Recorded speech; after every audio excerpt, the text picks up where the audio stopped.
Assalamualaikum warahmatullahi wabarakatuh. Halo teman-teman sekalian dimanapun kalian berada. Apa kabarnya semua? Selamat berjumpa kembali dengan saya Muhammad Taufik. Dan pada kesempatan kali ini saya akan menjelaskan sedikit tentang komunikasi verbal dan non-verbal.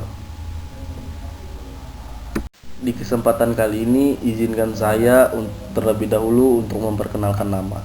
Perkenalkan, nama saya Muhammad Taufik, NIM saya 19111102 100. Prodi saya Manajemen Pendidikan Islam, semester 6, Fakultas Tarbiyah dan Ilmu Keguruan UINSI Samarinda.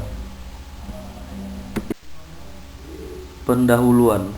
Di sini yang saya akan jelaskan sedikit. Yang pertama itu komunikasi verbal dan komunikasi nonverbal. Komunikasi verbal berupa kata-kata, lisan, dan tulisan. Sedangkan komunikasi nonverbal berupa bahasa tubuh, tanda, tindakan, perbuatan, atau objek. Pengertian komunikasi verbal.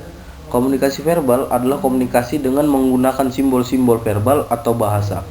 Simbol verbal bahasa merupakan pencapaian manusia yang paling impresif. Saat ini terdapat kurang lebih 10.000 bahasa dan dialek yang dipergunakan umat manusia di dunia. Beberapa unsur penting dalam komunikasi verbal. Yang pertama, bahasa. Bahasa adalah suatu sistem lambang yang memungkinkan orang dalam berbagi makna langsung.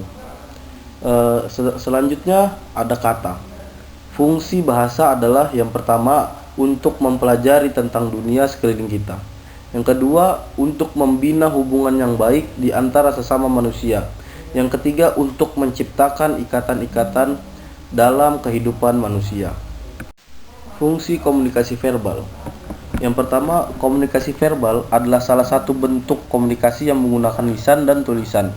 Dalam penyampaiannya, alat yang digunakan dalam melakukan komunikasi ini adalah bahasa yang keluar sebagai ucapan atau tulisan. Cara komunikasi ini efektif jika orang yang berinteraksi paham dan mengerti bahasa yang dipakai. Yang kedua, pengertian lain menyebut bahwa komunikasi verbal merupakan jenis komunikasi yang menggunakan perangkat simbol. Aturan untuk menggunakan simbol tersebut ketika akan dipakai dan dipahami suatu komunitas. Simbol dengan aturan yang ditekankan dalam hal ini merupakan bentuk sesederhana dari bahasa. Selanjutnya, contoh komunikasi verbal. Yang pertama, melakukan chatting. Yang kedua, pidato. Yang ketiga, rapat dan diskusi. Yang keempat, berinteraksi tertulis melalui media sosial. Yang kelima, guru yang mengajar di kelas. 6, membaca novel. Dan 7, membuat surat. Selanjutnya saya akan menjelaskan sedikit tentang komunikasi nonverbal. Sebelum saya melanjutkan penjelasan saya ingin menjelaskan terlebih dahulu tentang perbedaan komunikasi verbal dan nonverbal. Komunikasi verbal adalah menggunakan kata-kata atau yang terkata. Bedanya dengan komunikasi nonverbal adalah komunikasi nonverbal itu menggunakan isyarat. Selanjutnya saya akan menjelaskan pengertian komunikasi nonverbal. Komunikasi nonverbal sendiri adalah proses yang dijalani oleh seseorang individu atau lebih pada saat menyampaikan isyarat-isyarat nonverbal yang memiliki potensi untuk merangsang makna dalam pikiran individu atau individu-individu lain. Istilah nonverbal biasanya digunakan untuk melukiskan semua peristiwa komunikasi di luar kata-kata terucap dan tertulis. Walau tidak terdapat kesepakatan tentang proses nonverbal ini, kebanyakan ahli setuju bahwa hal-hal berikut mesti dimasukkan seperti isyarat, ekspresi wajah, pandangan mata, postur, gerakan tubuh, sentuhan, pakaian, artefak, diam, ruang, waktu, dan suara. Komunikasi nonverbal juga dapat diartikan sebagai penciptaan dan pertukaran pesan dengan tidak menggunakan kata-kata. Komunikasi ini menggunakan gerakan tubuh, sikap tubuh, intonasi, nada, tinggi rendahnya nada, kontak mata, ekspresi muka, kedekatan jarak, dan sentuhan-sentuhan. Selanjutnya adalah fungsi komunikasi verbal. Yang pertama adalah repetisi. atau pengulangan gagasan yang sudah disajikan secara verbal. Yang kedua, substitusi atau menggantikan lambang-lambang verbal. Yang ketiga, kontradiksi atau memberikan makna lain terhadap pesan verbal. Yang keempat, komplement atau memperkaya pesan verbal. Yang kelima ada aksentuasi atau menegaskan pesan verbal.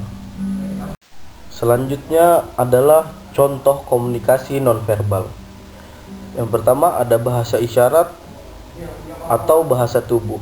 Mungkin kita bisa melihat gambar yang tertera di sini. Selanjutnya ada kontak mata dan ekspresi wajah. Selanjutnya ada fungsi komunikasi nonverbal menurut gerakan mata. Yang pertama, emblem. Gerakan mata tertentu yang merupakan simbol yang memiliki kesetaraan dengan simbol verbal. Yang kedua, ilustrator. Pandangan ke bawah, misalnya kesedihan atau depresi. Selanjutnya ada regulator atau kontak mata dengan saling melihat atau tatap mata. Selanjutnya adaptor, kedipan mata, misalnya cemas. Selanjutnya ada affect display atau pembesaran pupil mata, misalnya marah. Selanjutnya kita akan membahas bentuk komunikasi nonverbal. Yang pertama ada paralanguage, bahasa, tata cara bicara, dan penulisan bahasa. Selanjutnya ada penampilan, contohnya wajah, mata, rambut, bentuk fisik, pakaian, dan lain sebagainya. Selanjutnya ada gestur atau gerakan tubuh. Selanjutnya ada sentuhan atau haptik. Selanjutnya ada ruang dan jarak, proxemic atau jarak personal dan jarak sosial. Selanjutnya ada waktu atau chronemic. Dalam hubungannya dengan perilaku verbal, perilaku nonverbal mempunyai fungsi berikut. Perilaku nonverbal dapat mengulangi perilaku verbal, seperti anggukan kepala ketika mengatakan iya dan gelengan kepala ketika mengatakan tidak. Selanjutnya memperteguh, menekankan atau melengkapi perilaku verbal. Misalnya, melambaikan tangan secara mengucapkan selamat jalan. Yang selanjutnya, perilaku nonverbal dapat menggantikan perilaku verbal, berdiri sendiri, menggoyangkan tangan dengan telapak tangan mengarah ke depan atau sebagai pengganti kata tidak. Selanjutnya, perilaku nonverbal dapat meregulasi perilaku verbal. Misalnya, Anda sebagai mahasiswa melihat jam pada saat kuliah, sehingga dosen segera menutup kuliahnya.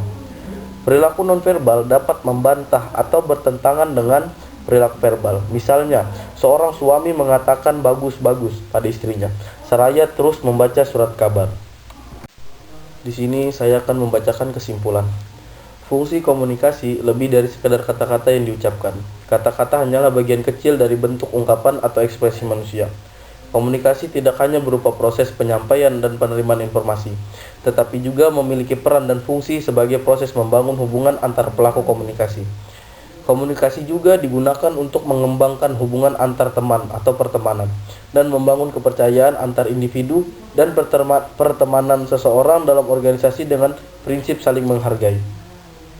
Jadi sebelum saya tutup di sini, saya akan menjelaskan sedikit tentang perbedaannya antara komunikasi verbal dan nonverbal. Komunikasi verbal adalah bentuk komunikasi yang berbentuk lisan ataupun tulisan.